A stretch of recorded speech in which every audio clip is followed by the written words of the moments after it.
ಸ್ನೇಹಿತರೆ ನಮಸ್ಕಾರ. ಕಾನೂನು ಮಾರ್ಗದರ್ಶಿಗೆ ಸ್ವಾಗತ. ಇಂದು ಕಾನೂನಿನ ವಿಶಿಷ್ಟ ಲಕ್ಷಣಗಳ ಬಗ್ಗೆ ಚರ್ಚಿಸೋಣ. ಸ್ನೇಹಿತರೆ, ಕಾನೂನು ಹಲವು ಲಕ್ಷಣಗಳನ್ನ ಹೊಂದಿದೆ. ಅದರ ಅಗತ್ಯ ಲಕ್ಷಣಗಳ ಜೊತೆಗೆ ಕಾನೂನು ಈ ಕೆಳಗಿನ 5 ವಿಶಿಷ್ಟ ಲಕ್ಷಣಗಳಿಂದಲೂ ಗುರುತಿಸಲ್ಪಡುತ್ತೆ. ಮೊದಲನೇದಾಗಿ, ಕಾನೂನು ವ್ಯವಸ್ಥೆಗಳೊಂದಿಗೆ ಸಂಪರ್ಕ ಹೊಂದಿದೆ. ಎರಡನೇದಾಗಿ, ಕಾನೂನುಗಳು ಮಾನ್ಯತೆ ಪಡೆದ ವ್ಯಕ್ತಿ ಅಥವಾ ಪ್ರಾಧಿಕಾರದಿಂದ ರಚಿಸಲ್ಪಡುತ್ತೆ. ಮೂರನೇದಾಗಿ, ಅವು ಅಧಿಕೃತ ಆಗಿರುತ್ತೆ ಮತ್ತು ಸರ್ವಾಧಿಕಾರಿಯಾಗಿರ್ತವೆ. ನಾಲ್ಕನೇದಾಗಿ, ಅವು ನಿಯಂತ್ರಿತ ಶಿಕ್ಷೆಗಳ ಬೆಂಬಲವನ್ನ ಹೊಂದಿರುತ್ತೆ. ಐದನೇದಾಗಿ, ಅವು ವಿಧೇಯತೆಯನ್ನ ಪಡೆಯುತ್ತೆ.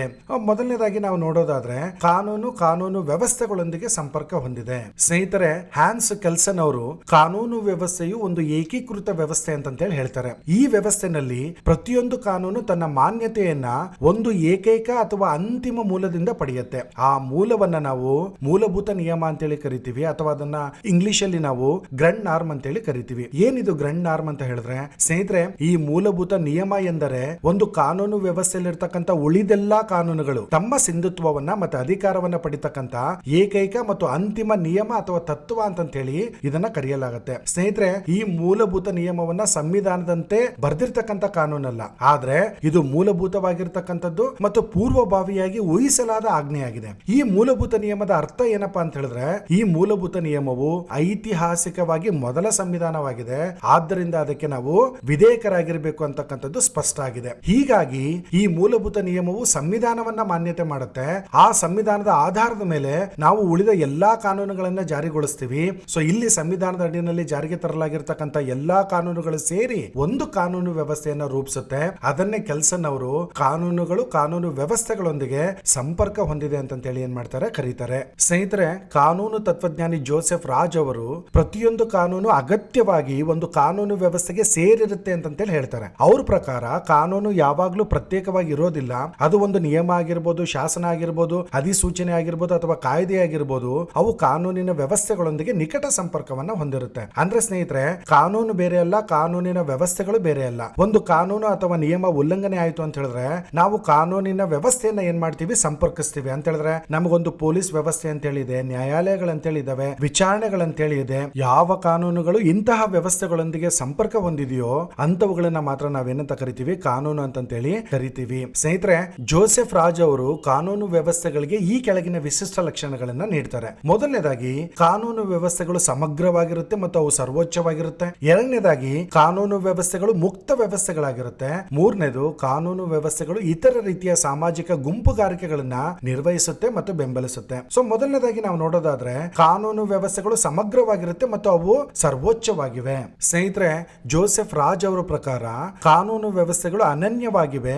ಏಕೆ ಅಂತ ಹೇಳಿದ್ರೆ ಅವು ಯಾವುದೇ ಮತ್ತು ಎಲ್ಲಾ ರೀತಿಯ ನಡವಳಿಕೆಗಳನ್ನ ನಿಯಂತ್ರಿಸೋದಕ್ಕೆ ಸರ್ವೋಚ್ಚ ಅಧಿಕಾರವನ್ನ ಪ್ರತಿಪಾದಿಸುತ್ತೆ. ಅಂದ್ರೆ ಸಮಾಜದಲ್ಲಿ ಯಾವುದೇ ವ್ಯಕ್ತಿಯ ನಡವಳಿಕೆಗಳನ್ನ ಈ ಕಾನೂನು ವ್ಯವಸ್ಥೆಗಳು ಏನ್ ಮಾಡುತ್ತೆ, ಅವು ನಿಯಂತ್ರಣ ಮಾಡುತ್ತೆ. ಹೀಗಾಗಿ ಅವು ಕಾನೂನು ವ್ಯವಸ್ಥೆಗಳನ್ನ ರೂಪಿಸುತ್ತೆ. ಆದ್ದರಿಂದ ಕಾನೂನು ವ್ಯವಸ್ಥೆಗಳು ಸಮಗ್ರ ಆಗಿರುತ್ತೆ. ಆದ್ರೆ ಎಲ್ಲಾ ನಿಯಮಗಳು ಮತ್ತು ಕಾನೂನುಗಳು ಕಾನೂನು ವ್ಯವಸ್ಥೆಗಳನ್ನ ರೂಪಿಸೋದಿಲ್ಲ ಮತ್ತು ಸರ್ವೋಚ್ಚ ಅಧಿಕಾರವನ್ನ ಪ್ರತಿಪಾದಿಸೋದಿಲ್ಲ. ಉದಾಹರಣೆಗೆ ನಾವು ನೋಡೋದಾದ್ರೆ ಕ್ರೀಡಾ ಕ್ಲಬ್ಗಳು, ಕಂಪನಿಗಳು, ಸಾಂಸ್ಕೃತಿಕ ಸಂಸ್ಥೆಗಳು ಮತ್ತು ರಾಜಕೀಯ ಪಕ್ಷಗಳು ಸಹ ಕೆಲವು ನಿಯಮಗಳನ್ನ ಹೊಂದಿರುತ್ತೆ. ಆದ್ರೆ ಈ ನಿಯಮಗಳು ಸರ್ವೋಚ್ಚ ಆಗಿರೋದಿಲ್ಲ. ಯಾಕಪ್ಪ ಅಂತ ಹೇಳಿದ್ರೆ ಅವು ಕೇವಲ ತಮ್ಮ ಸದಸ್ಯರ ನಡವಳಿಕೆಯನ್ನ ಮಾತ್ರ ನಿಯಂತ್ರಣ ಮಾಡುತ್ತೆ ಮತ್ತು ಸಾರ್ವತ್ರಿಕವಾಗಿ ಅನ್ವಯಿಸೋದಿಲ್ಲ. ಸ್ನೇಹಿತರೆ, ಸಾಮಾನ್ಯವಾಗಿ ಕಾನೂನುಗಳಂತೇಳಿ ಹೇಳಿದಾಗ ಪ್ರತಿಯೊಬ್ಬರಿಗೂ ಅನ್ವಯಿಸ್ತಕ್ಕಂಥದ್ದು. ಆದ್ರೆ ಕೆಲವೊಂದು ಕಾನೂನುಗಳ ಅಥವಾ ನಿಯಮಗಳು ಕೆಲವೊಂದು ಗುಂಪುಗಳಿಗೆ ಮಾತ್ರ ಏನಾಗುತ್ತೆ, ಅನ್ವಯ ಆಗತ್ತೆ. ಹಾಗಾಗಿ ಎಲ್ಲಾ ಕಾನೂನುಗಳು ಸಮಗ್ರ ಆಗಿರೋದಿಲ್ಲ ಮತ್ತು ಸರ್ವೋಚ್ಚ ಆಗಿರೋದಿಲ್ಲ. ಇದಲ್ದೇನೆ ಈ ನಿಯಮಗಳನ್ನ ಸಾರ್ವಭೌಮ ಅಂತಕ್ಕಂಥ ಪ್ರಾಧಿಕಾರಗಳು ಏನ್ ಮಾಡಿರೋದಿಲ್ಲ, ರಚನೆ ಮಾಡಿರೋದಿಲ್ಲ. ಕಾನೂನು ವ್ಯವಸ್ಥೆಗಳು ಈ ನಿಯಮಗಳಿಗಿಂತ ಶ್ರೇಷ್ಠ ಆಗಿರುತ್ತೆ. ಆದುದರಿಂದ ಕಾನೂನು ವ್ಯವಸ್ಥೆಗಳು ತಾವು ನಿಯಂತ್ರಣ ಮಾಡಬೇಕಾಗಿರ್ತಕ್ಕಂಥ ಕ್ಷೇತ್ರಗಳ ಮೇಲೆ ಯಾವುದೇ ನಿರ್ಬಂಧಗಳಿಲ್ಲದೇನೆ ಮೂಲಭೂತವಾಗಿ ಅನಿಯಮಿತ ಅಧಿಕಾರವನ್ನ ಏನ್ ಮಾಡ್ತದೆ, ಪ್ರತಿಪಾದನೆ ಮಾಡ್ತದೆ. ಸ್ನೇಹಿತರೆ, ಎರಡನೇದಾಗಿ ನೋಡೋದಾದ್ರೆ ಕಾನೂನು ವ್ಯವಸ್ಥೆಗಳು ಮುಕ್ತ ವ್ಯವಸ್ಥೆಗಳಾಗಿವೆ.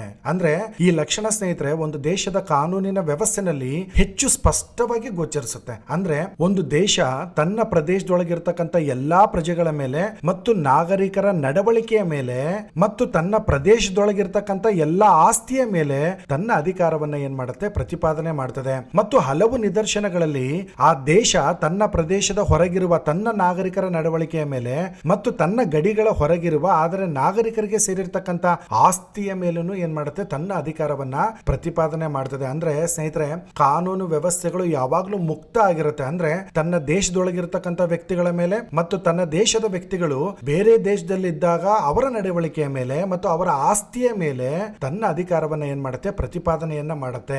ಆದ್ರಿಂದ ಕಾನೂನು ವ್ಯವಸ್ಥೆಗಳು ಗುಪ್ತ ಆಗಿರೋದಿಲ್ಲ, ಆದ್ರೆ ಅವು ಮುಕ್ತ ಆಗಿವೆ. ಉದಾಹರಣೆಗೆ ಹೇಳೋದಾದ್ರೆ, ಒಬ್ಬ ವ್ಯಕ್ತಿ ಯಾವ್ದಾದ್ರು ಅಪರಾಧವನ್ನ ಮಾಡಿದಾನಂತ ಹೇಳಿದ್ರೆ ಪೊಲೀಸ್ ತನಿಖೆ ಆಗಿರ್ಬೋದು, ನ್ಯಾಯಾಲಯದ ವಿಚಾರಣೆಗಳಾಗಿರ್ಬೋದು, ಇವೆಲ್ಲವೂ ಮುಕ್ತ ವ್ಯವಸ್ಥೆಗಳಾಗಿವೆ. ಆದ್ರಿಂದ ಅವು ತಮ್ಮ ಪ್ರದೇಶದೊಳಗೆ ಅಥವಾ ಹೊರಗಿರ್ತಕ್ಕಂಥ ವ್ಯಕ್ತಿಗಳು ಮತ್ತು ಅವರ ಆಸ್ತಿಯ ಮೇಲೆ ತಮ್ಮ ಅಧಿಕಾರವನ್ನ ಏನ್ ಮಾಡುತ್ತೆ, ಪ್ರತಿಪಾದನೆಯನ್ನ ಮಾಡುತ್ತೆ. ಸ್ನೇಹಿತರೆ, ಮೂರನೇದಾಗಿ ನೋಡೋದಾದ್ರೆ ಕಾನೂನು ವ್ಯವಸ್ಥೆಗಳು ಇತರ ರೀತಿಯ ಸಾಮಾಜಿಕ ಗುಂಪುಗಾರಿಕೆಗಳನ್ನ ನಿರ್ವಹಣೆ ಮಾಡುತ್ತೆ ಮತ್ತು ಬೆಂಬಲಿಸುತ್ತೆ. ಸ್ನೇಹಿತರೆ, ನಾವು ಕಾರ್ಮಿಕ ಸಂಘಗಳು, ಕ್ರೀಡಾ ಕ್ಲಬ್ಗಳು ಇತ್ಯಾದಿಗಳ ನಿಯಮಗಳನ್ನ ಪರಿಗಣನೆ ಮಾಡಿದಾಗ ಯಾವುದೇ ರೀತಿಯ ನಡವಳಿಕೆಗಳನ್ನ ನಿಯಂತ್ರಿಸತಕ್ಕಂಥ ಅಧಿಕಾರವನ್ನ ಪ್ರತಿಪಾದಿಸುವ ಕಾನೂನು ವ್ಯವಸ್ಥೆಯ ವಿಶಿಷ್ಟ ಲಕ್ಷಣ ಇವುಗಳಿಗೆ ಇರೋದಿಲ್ಲ. ಇದರರ್ಥ ಕ್ರೀಡಾ ಕ್ಲಬ್ಗಳು ಒಂದು ಆಟವನ್ನ ಹೇಗೆ ಆಡಬೇಕು ಅಥವಾ ಕೆಲಸಕ್ಕೆ ಸಂಬಂಧಪಟ್ಟಿರೋ ಹಾಗೆ ತಮ್ಮದೇ ಆದ ನಿಯಮಗಳನ್ನ ಹೊಂದಿರುತ್ತೆ. ಆದ್ರೆ ಈ ನಿಯಮಗಳು ಕೊಲೆ, ಕಳ್ಳತನ ಅಥವಾ ತೆರಿಗೆಯನ್ನು ಒಳಗೊಂಡಿರೋದಿಲ್ಲ. ಆದ್ದರಿಂದ ಕ್ರೀಡಾ ಕ್ಲಬ್ಗಳು ಕಾನೂನು ವ್ಯವಸ್ಥೆಗಳಂತೆ ಸಮಾಜದಲ್ಲಿನ ಇತರ ರೀತಿಯ ನಡವಳಿಕೆಗಳನ್ನ ನಿಯಂತ್ರಿಸತಕ್ಕಂಥ ಅಧಿಕಾರವನ್ನ ಹೊಂದಿರೋದಿಲ್ಲ. ಹಾಗಾಗಿ ಈ ಎಲ್ಲಾ ಸಂಘಗಳು ಅಥವಾ ಕ್ಲಬ್ಗಳು ಒಂದು ನಿರ್ದಿಷ್ಟ ಕಾನೂನು ವ್ಯವಸ್ಥೆಯ ನಿಯಂತ್ರಣದ ಅಡಿಯಲ್ಲಿ ಏನಾಗುತ್ತೆ, ಬರುತ್ತೆ. ಸ್ನೇಹಿತರೆ, ಈ ಮೂರು ಲಕ್ಷಣಗಳು ಜೋಸೆಫ್ ರಾಜ್ ಅವರು ಪ್ರತಿಪಾದನೆ ಮಾಡಿರ್ತಕ್ಕಂಥ ಕಾನೂನು ವ್ಯವಸ್ಥೆಯ ಗುಣಲಕ್ಷಣಗಳಾಗಿವೆ. ಸ್ನೇಹಿತರೆ, ಕಾನೂನಿನ ವಿಶಿಷ್ಟ ಲಕ್ಷಣಗಳಲ್ಲಿ ಎರಡನೇದಾಗಿ ನೋಡೋದಾದ್ರೆ ಕಾನೂನನ್ನ ಮಾನ್ಯತೆ ಪಡೆದ ವ್ಯಕ್ತಿ ಅಥವಾ ಸಂಸ್ಥೆಯು ರಚಿಸುತ್ತದೆ. ಸ್ನೇಹಿತರೆ, ಜಾನ್ ಆಸ್ಟಿನ್ ಅವರು ಕಾನೂನನ್ನ ಶಿಕ್ಷೆಯ ಬೆಂಬಲದೊಂದಿಗೆ ಸಾರ್ವಭೌಮನ ಸಾಮಾನ್ಯ ಆಜ್ಞೆಗಳಂತೇಳಿ ವ್ಯಾಖ್ಯಾನ ಮಾಡ್ತಾರೆ. ಆದ್ರಿಂದ ಶಾಸಕಾಂಗ ಮಾಡಿರ್ತಕ್ಕಂಥ ಪ್ರತಿಯೊಂದು ಕಾನೂನಿಗೂ ಒಂದು ನಿರ್ದಿಷ್ಟ ಅಧಿಕಾರ ಇರುತ್ತೆ. ಅಂದ್ರೆ ಒಂದು ಸರ್ಕಾರಕ್ಕೆ 3 ಅಂಗಗಳಿರುತ್ತೆ: ಶಾಸಕಾಂಗ, ಕಾರ್ಯಾಂಗ ಮತ್ತು ನ್ಯಾಯಾಂಗ. ಇಲ್ಲಿ ಕಾನೂನನ್ನ ರಚನೆ ಮಾಡತಕ್ಕಂಥ ಅಧಿಕಾರವನ್ನ ಯಾವ ಅಂಗಕ್ಕೆ ಕೊಟ್ಟಿದೀವಿ?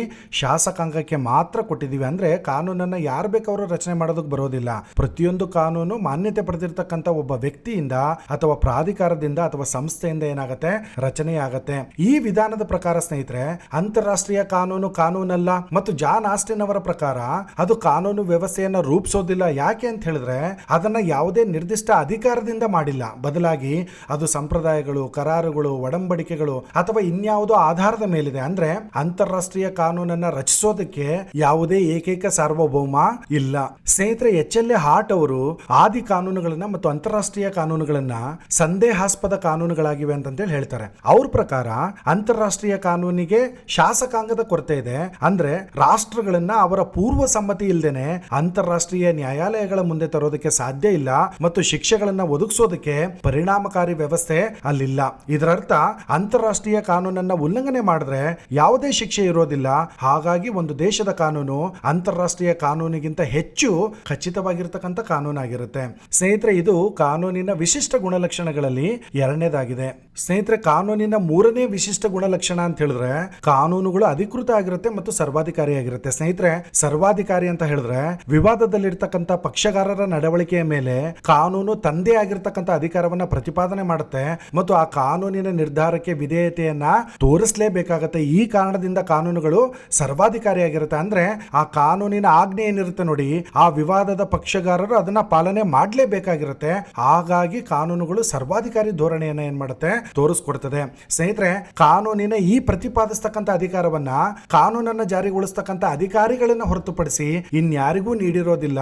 ಈ ಕಾರಣದಿಂದ ಕಾನೂನುಗಳು ಏನಾಗಿರುತ್ತೆ, ಅಧಿಕೃತವಾಗಿರುತ್ತೆ. ಅಂದ್ರೆ ಪ್ರತಿಯೊಂದು ಕಾನೂನುಗಳನ್ನ ಜಾರಿಗೊಳಿಸೋದಕ್ಕೆ ಕಾನೂನಾತ್ಮಕ ಸಂಸ್ಥೆಗಳಿದಾವೆ.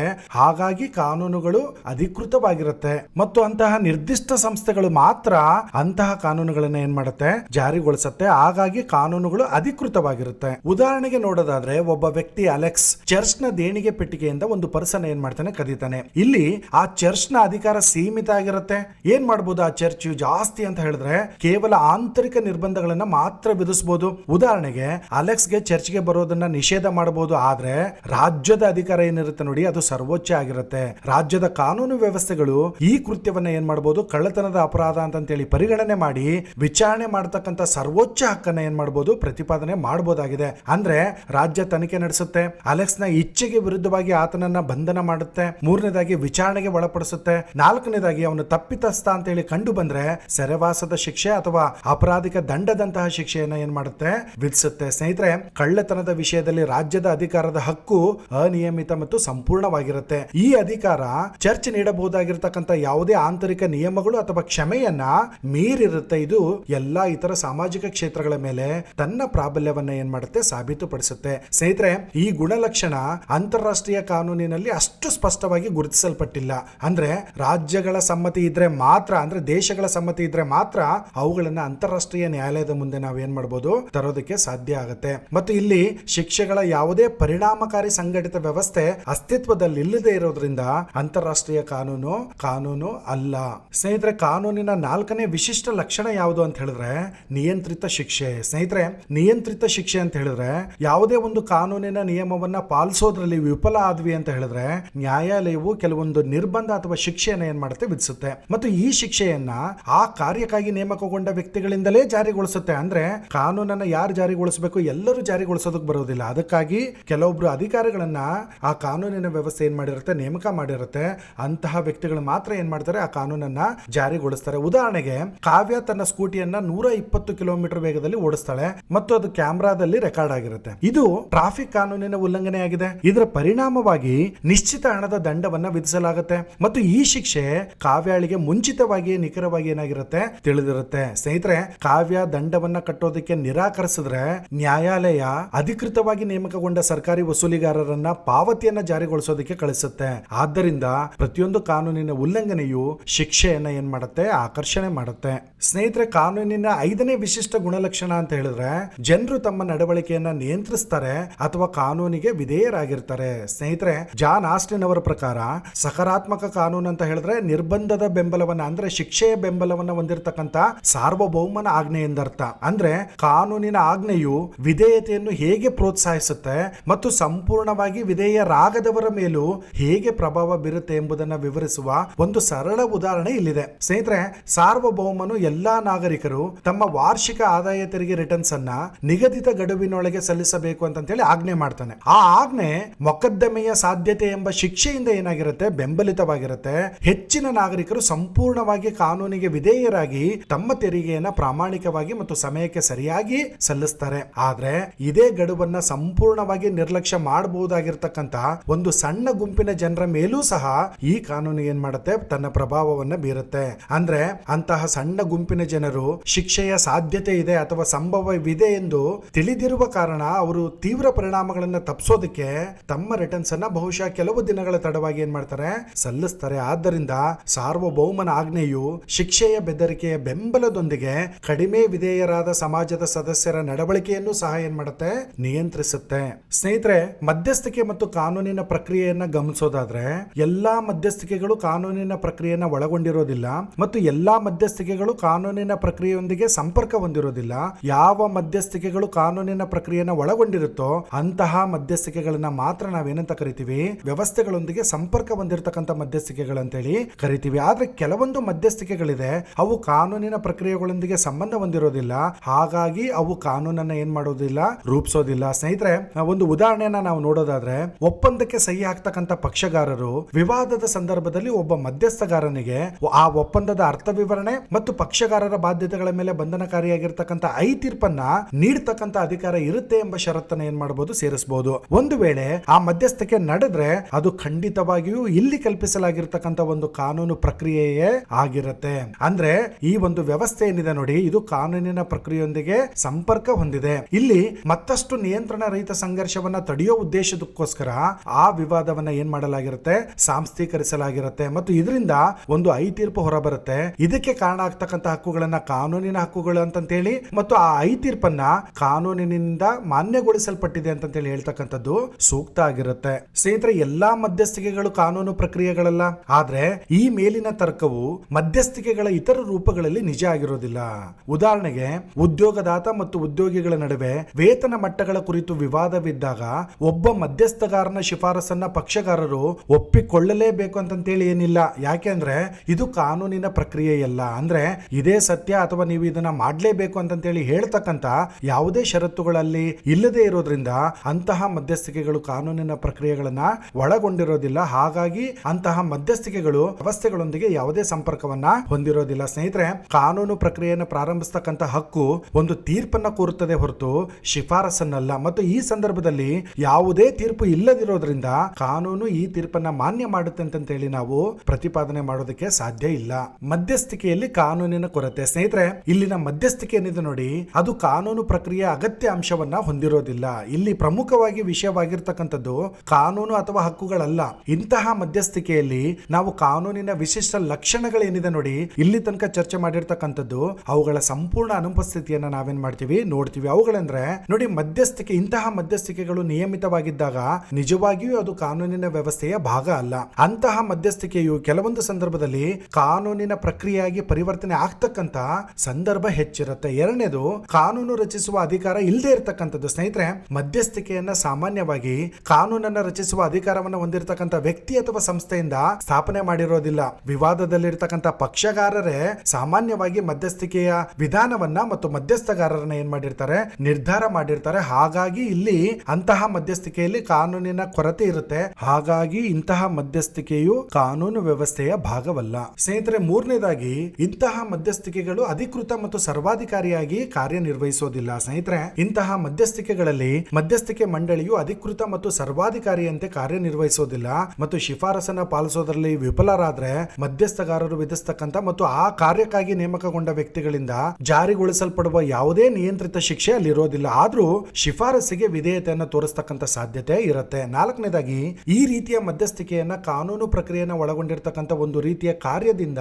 ಪ್ರತ್ಯೇಕ ಮಾಡಬೇಕಾಗತ್ತೆ. ಅದೇನೆಂದ್ರೆ ಘೋಷಣಾತ್ಮಕ ದಾವೆಗಳು. ಸ್ನೇಹಿತರೆ, ಇಂತಹ ದಾವೆಗಳನ್ನ ನ್ಯಾಯಾಲಯದ ಮುಂದೆ ತರಲಾಗುತ್ತೆ ಮತ್ತು ತೀರ್ಪು ಪಕ್ಷಗಾರರ ನಡುವಿನ ಕಾನೂನು ಸಂಬಂಧದ ಘೋಷಣೆ ಆಗಿರುತ್ತೆ ಮತ್ತು ಇದು ಯಾವುದೇ ದಂಡ ಅಥವಾ ತೀರ್ಪನ್ನ ಜಾರಿಗೊಳಿಸ್ತಕ್ಕಂಥ ಯಾವುದೇ ವಿಧಾನದೊಂದಿಗೆ ಇರೋದಿಲ್ಲ. ಆದ್ರೆ ಅದೊಂದು ಸರಿಯಾಗಿರ್ತಕ್ಕಂಥ ತೀರ್ಪು ಆಗಿರುತ್ತೆ. ಐದನೇದಾಗಿ, ಮಧ್ಯಸ್ಥಿಕೆಯಲ್ಲಿ ತೀರ್ಪನ್ನ ಜಾರಿಗೊಳಿಸೋದಕ್ಕೆ ಶಿಕ್ಷೆ ಅಥವಾ ಯಾವುದೇ ಸಾಧನಗಳ ಅಭಾವವು ಅದನ್ನ ಕಾನೂನು ಪ್ರಕ್ರಿಯೆ ಸ್ಥಾನಮಾನದಿಂದ ದೂರ ಇಡೋದಿಲ್ಲ. ಅಂದ್ರೆ ಪ್ರತಿಯೊಂದು ನ್ಯಾಯಾಲಯದ ಪ್ರಕ್ರಿಯೆಯಲ್ಲಿ ತೀರ್ಪು ಇರಲೇಬೇಕು, ಶಿಕ್ಷೆ ಇರಲೇಬೇಕು ಅಂತಕ್ಕಂಥ ಅವಶ್ಯಕತೆ ಇಲ್ಲ. ವಾಸ್ತವದಲ್ಲಿ ನ್ಯಾಯಾಲಯದ ಅಧಿಕಾರವೇ ಸಾಮಾನ್ಯವಾಗಿ ಕಾನೂನು ಬಾಹಿರ ನಡತೆಯನ್ನ ತಡೆಯೋದಕ್ಕೆ ಸಾಕಷ್ಟು ಹೆಚ್ಚಾಗಿರ್ತದೆ.